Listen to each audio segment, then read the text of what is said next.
This isn't a personality test, it's a warning, because the trait I'm about to show you isn't loud, isn't obvious, and isn't something you'll find on any list of red flags. It's the one thing almost every dangerous person has in common, and it's the exact reason you don't see them coming until it's too late.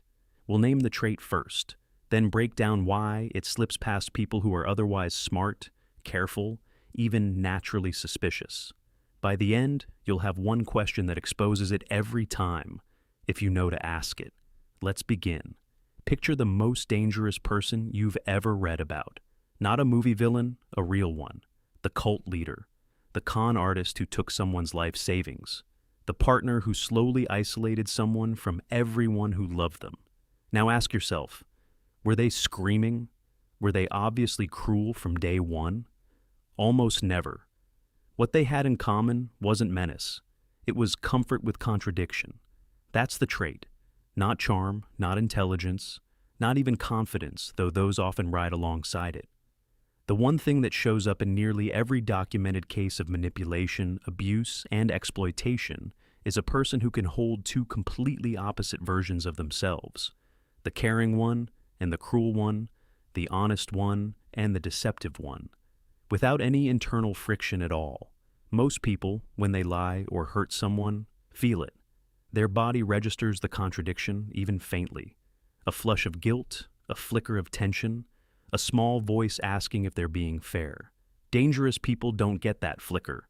The switch between versions of themselves is seamless, which is exactly why it's invisible to everyone standing next to them. Here's why this trait works so well on the rest of us. Human beings are wired to trust consistency. Psychologists call this the halo effect. When someone shows you one good quality, your brain automatically assumes the rest of them matches. If someone is warm at dinner, generous with compliments, remembered your birthday down to the small details, your brain files them as safe person and quietly stops actively scanning for contradictions. It doesn't reevaluate every single time they do something warm and then something unsettling. It just averages the behavior out and keeps the safe label sitting there, untouched. This is precisely the gap that a person comfortable with contradiction lives inside. They don't need to hide the cruel version. They just need the warm version to show up often enough that your brain never updates the file. This is also why victims so often say the same haunting thing afterward. He was the nicest person I ever met. And mean it completely. They're not lying to themselves, and they're not naive. They actually experienced real warmth, real generosity, real moments that felt like genuine connection. The trait isn't about someone faking kindness the entire time, which would almost be easier to catch. It's that the kindness and the cruelty come from the same undivided place inside them, with no guilt bridging the two, which makes the good moments genuinely convincing, right up until the moment they're not. There's a deeper layer here that separates dangerous people from someone who's simply difficult, moody, or selfish. Difficult people usually feel bad afterward, even if they don't say it out loud. Selfish people usually justify themselves defensively when confronted, which means some part of them still registers the contradiction as a problem worth explaining away.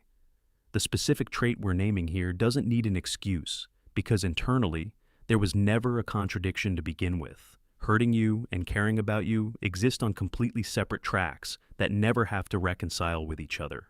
Researchers studying antisocial and manipulative behavior patterns often describe this as a fundamentally different relationship to consequence. Not an absence of emotion entirely, but an absence of the internal alarm most people feel the instant their actions stop matching their self-image. So, how do you actually catch this in real time before the damage is already done? Not by watching for cruelty. That comes too late, once the pattern is already established and you're already invested. Watch instead for how someone responds when you gently point out a contradiction in something they said or did. Most people, even flawed ones, show some flicker of discomfort in that moment. A pause, a half-justification, a flash of defensiveness that reveals they felt caught, even if they cover it quickly. A person carrying this trait won't flicker at all. They'll simply reframe the story smoothly, immediately, without the tiniest crack of hesitation, because there was nothing to feel caught about in the first place. That absence of flicker is the actual tell, not what they say in the moment, how effortlessly they say it. This doesn't mean everyone who stays calm under pressure is dangerous. Composure and this trait can look almost identical from the outside, which is exactly why it takes more than one moment to know the difference between them. What separates them is pattern, not a single instance. Does the contradiction only ever run in one direction, always in their favor, always costing you something specific? Your money, your confidence, your relationships with other people, over and over, without it ever once landing back on them? A calm person who's simply self-assured will still eventually own a mistake that actually was theirs. A person carrying this trait almost never does, no matter how airtight the evidence. It's also worth naming what this isn't, because the concept gets misused. This isn't about spotting every person who's ever been inconsistent, moody, or hard to read. That's most people on a bad week. It's specifically about the absence of any internal cost when the contradiction is pointed out. Someone who feels bad, even briefly, is not running this pattern. Someone who never feels anything at all, no matter how clearly the mismatch is laid out in front of them.